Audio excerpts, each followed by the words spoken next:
Thebes, Egypt, 1170 BC. A man is hunched over a table in the middle of the night.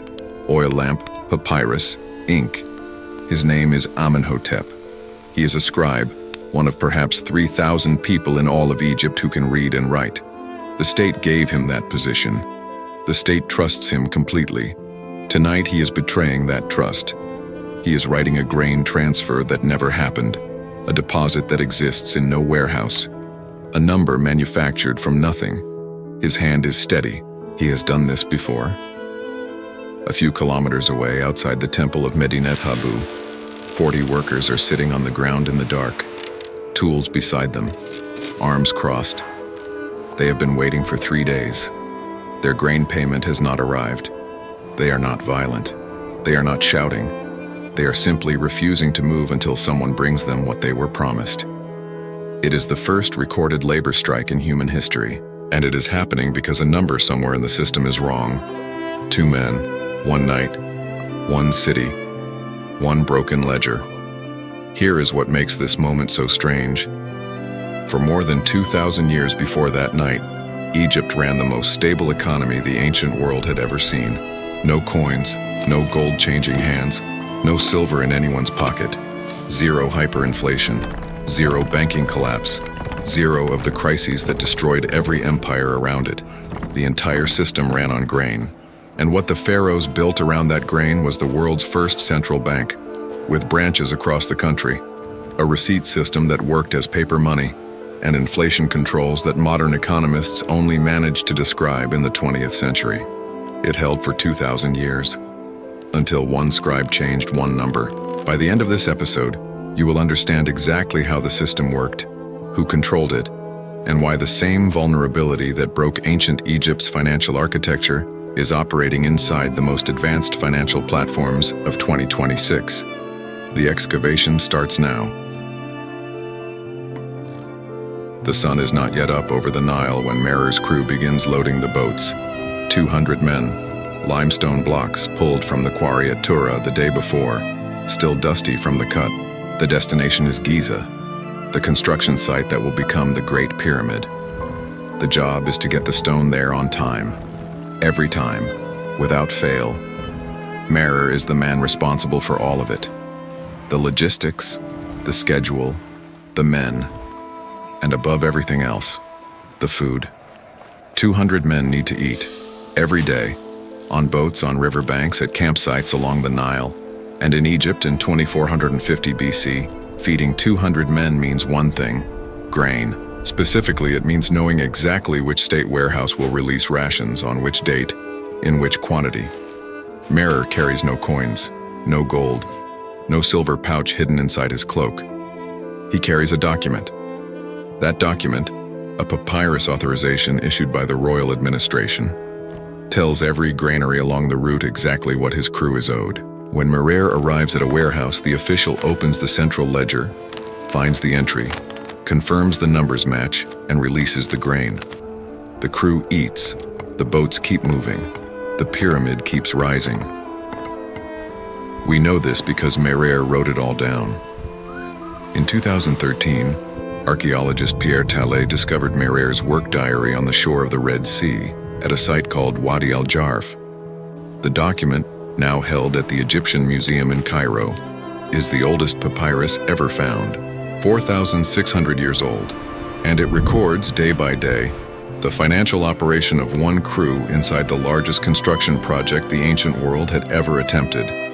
It is also the oldest surviving proof that banking existed as a state system, with centralized reserves, standardized accounts, and verified records, long before anyone invented a coin.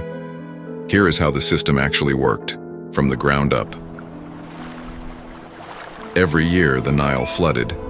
The water rose, covered the fields, retreated, and left behind dark, fertile soil that made Egypt the most productive farmland on earth.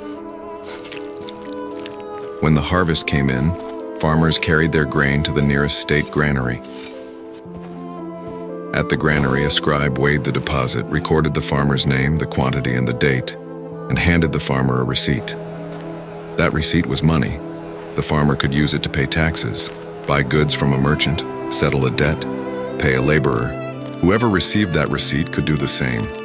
The receipt traveled across the entire country, hand to hand, transaction to transaction. The grain never moved. This is what monetary historians now recognize as the world's first functioning paper money system, running in Egypt 2,000 years before China receives credit for the same invention. A physical commodity held in a controlled location, a paper document circulating in its place, every transaction settled by transferring the paper and updating the ledger. The unit on every receipt was the hecat, roughly 4.8 liters of grain. Fixed, standardized, recognized from the Nile Delta to the southern border. The papyri excavated from the village of Deir el-Medina, studied in detail by French Egyptologist Pierre Grandet, record hundreds of private transactions between ordinary Egyptians. A pair of sandals, 1.5 sacks of grain, a wooden bed, 2.5 sacks of grain, a house, 150 sacks of grain. Those prices held stable for generations. In 1400 BC, a sandal cost the same as it did in 1200 BC. That kind of stability, economists call it price stability, the condition where money holds its value over time, is something modern central banks spend enormous resources trying to maintain. Egypt held it for centuries, and the reason had nothing to do with political discipline or royal willpower. It was the river. The Nile flooded on a schedule, same time every year, same pattern, same result. The harvest that followed was predictable enough that the state could plan around it with precision, and they did. The pharaohs knew every single year roughly how much grain was coming in, so they knew exactly how many receipts the economy could support. Strong harvest, more receipts in circulation. Weak flood, short harvest, fewer receipts moving through the system. The supply of money followed the supply of food, automatically, every year. This is monetary policy, the same function performed today by the Federal Reserve, the European Central Bank, every major financial institution on Earth. The pharaohs did it with harvest projections and warehouse capacity, and the Egyptian version had one advantage no modern system has matched. The commodity backing every receipt was something every living person needed to survive. Grain was survival itself. People accepted receipts across centuries, across dynasty changes, across wars, because the alternative to accepting them was going without food. Monetary historians call this the 0 point of value, the foundation beneath all other forms of financial trust. Egypt built its entire system on that foundation. Now picture a worker named Ka. It is 2490 BC. Ka has spent 6 weeks on the Giza Plateau, cutting and hauling stone. His hands are rough, his back aches, and today is payday. He does not receive coins. He receives a quantity of grain credited to his name in the state ledger, and a receipt confirming it. On his way home, Ka stops at a market stall. A sandal maker has a pair he needs. They agree on a price, 1.5 sacks. Ka hands over the receipt. The sandal maker accepts it without hesitation, because tomorrow he will use that same receipt to pay his own supplier. The grain behind it is real, sitting in a warehouse 3 streets away. The number is verified. The system is trusted. Ka walks home in new sandals. He never touched a single grain of wheat. What just happened is structurally identical to a modern bank transfer. Value moved through a verified ledger, backed by a physical asset held in a secure location, without the asset itself changing hands. The technology was papyrus and ink. The architecture was the same one running inside every bank account in the world today.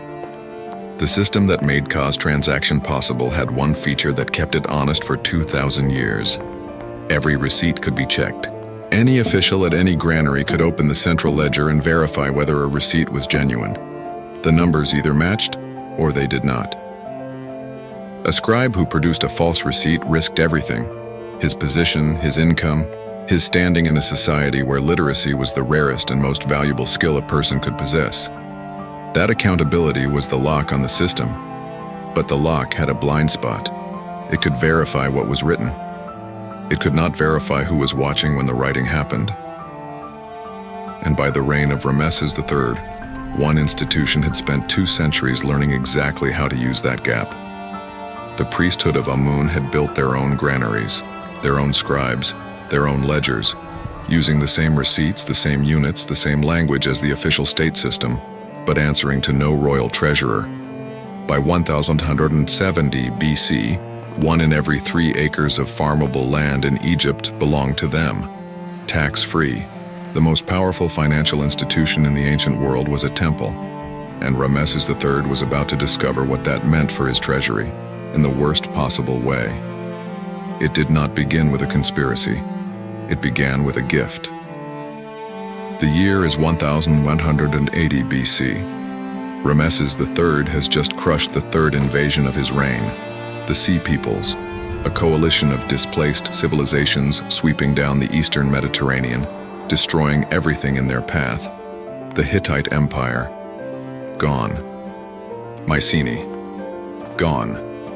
The kingdoms of Canaan, gone. Egypt stands. Ramesses III made sure of it. He returns to Thebes in triumph. Processions, monuments, celebrations, and offerings, enormous, extravagant offerings to the gods who delivered the victory. To the temple of Amun, greatest of all Egyptian temples, he gives what victorious pharaohs had always given: land, cattle, grain, gold. It is tradition. It is expected. What Ramesses III does not see, what no single pharaoh could see because the pattern only becomes visible across centuries, is that this moment is a link in a chain that stretches back 300 years. Every pharaoh before him gave. The temple always received. The land never came back. The Harris Papyrus tells the story in numbers. Commissioned by Ramesses IV immediately after his father's death, the Harris Papyrus is the longest papyrus ever found in Egypt. It sits today in the British Museum in London. Its purpose was to celebrate the generosity of Ramesses III, a complete inventory of every gift he made to the temples during his reign. What it accidentally documents is a transfer of wealth so large it strains comprehension. To the temple of Amun alone, more than 160 towns, over 400,000 head of cattle, nearly 700,000 acres of land, 83 ships, 53 workshops, hundreds of thousands of workers listed as temple dependents, people whose labor, whose grain production, whose entire economic output flowed into temple accounts and nowhere else.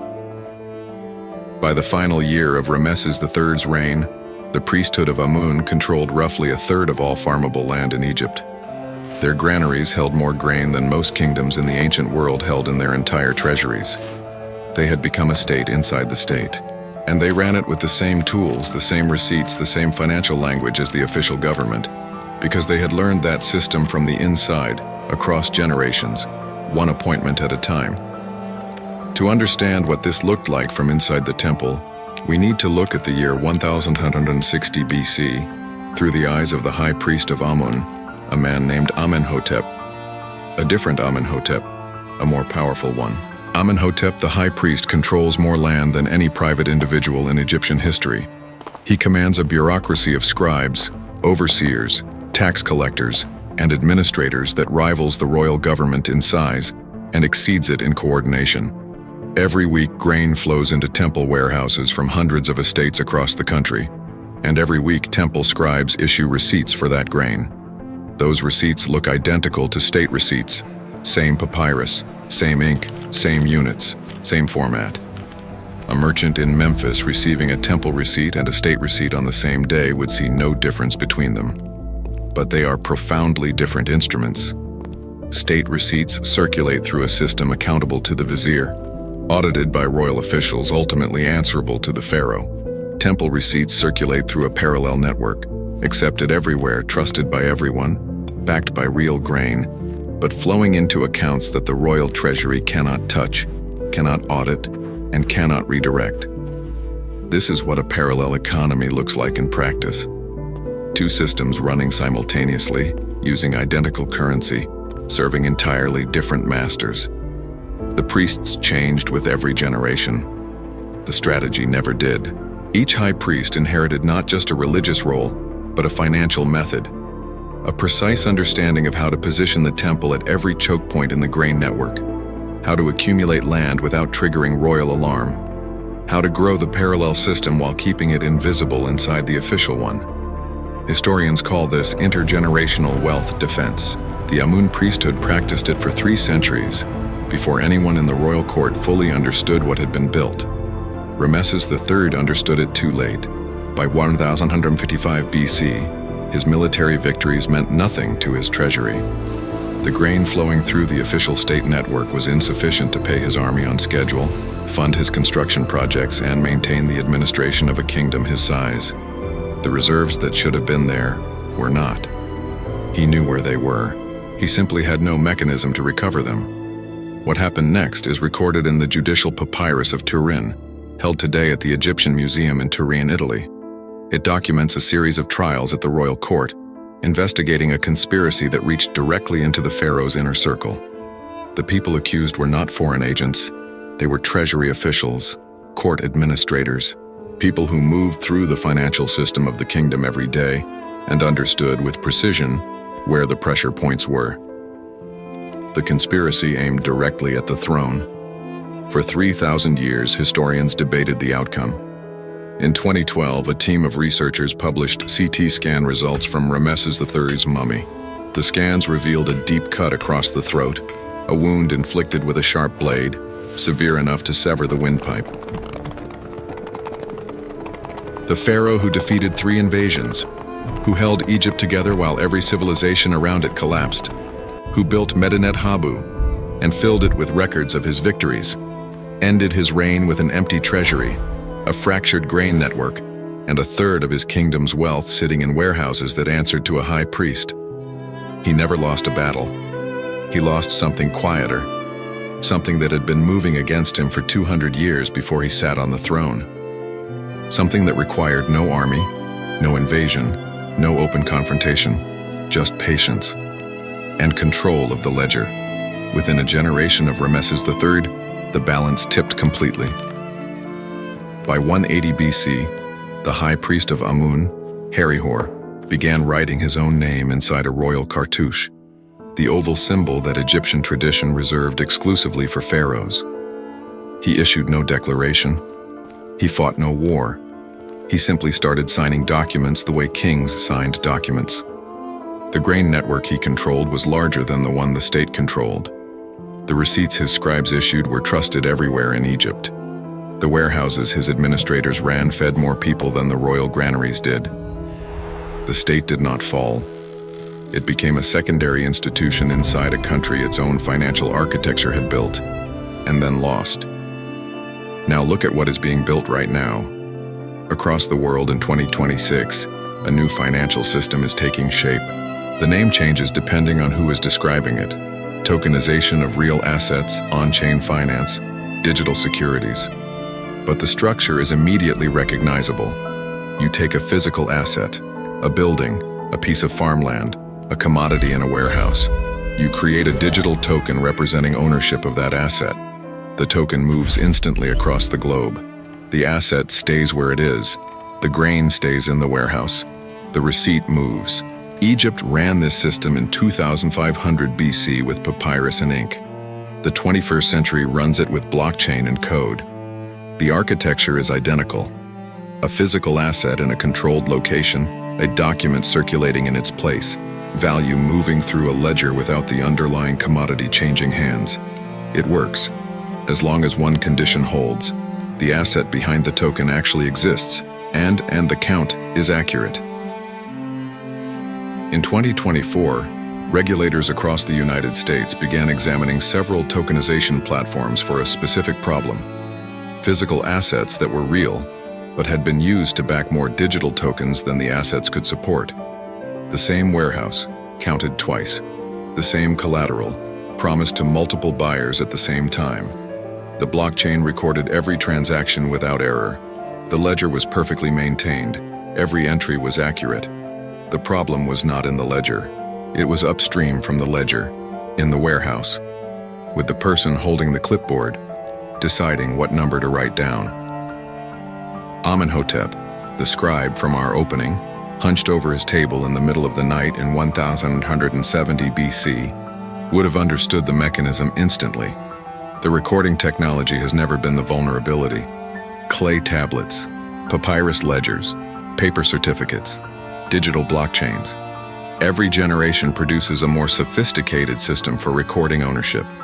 Every generation solves the technical problem of making records harder to falsify. And every generation eventually arrives at the same discovery. The record is only as reliable as the person standing between the physical asset and the document that represents it. Egypt called that person a scribe. Modern finance calls them a custodian, an auditor, a verification oracle. The title changes across 4,000 years of financial history. The function is identical. The vulnerability is identical. The system that kept Egypt stable for 2 millennia held because the people writing the numbers had everything to lose by changing them. When a second institution built a parallel counting system inside the official one, using the same language, the same receipts, the same trusted infrastructure, the stability did not collapse suddenly. It dissolved, slowly, one land grant at a time. The grain was still real. The Nile still flooded. The receipts still circulated. The numbers had simply stopped telling the whole truth. Every week on this channel, we go back into the historical record and surface the mechanisms still shaping the financial world today. If that kind of investigation is what brought you here, subscribe. This is where the real excavation happens. Next episode, The Great Wealth Reset, Why Rome Actually Collapsed. Historians have examined this question for centuries. The financial record points to something very specific, and it began long before the first barbarian crossed the border. Here is the question this episode leaves open. If the records behind modern tokenized assets are only as reliable as the people verifying them, what would you actually look for before trusting one? Drop your answer below. I read every single one.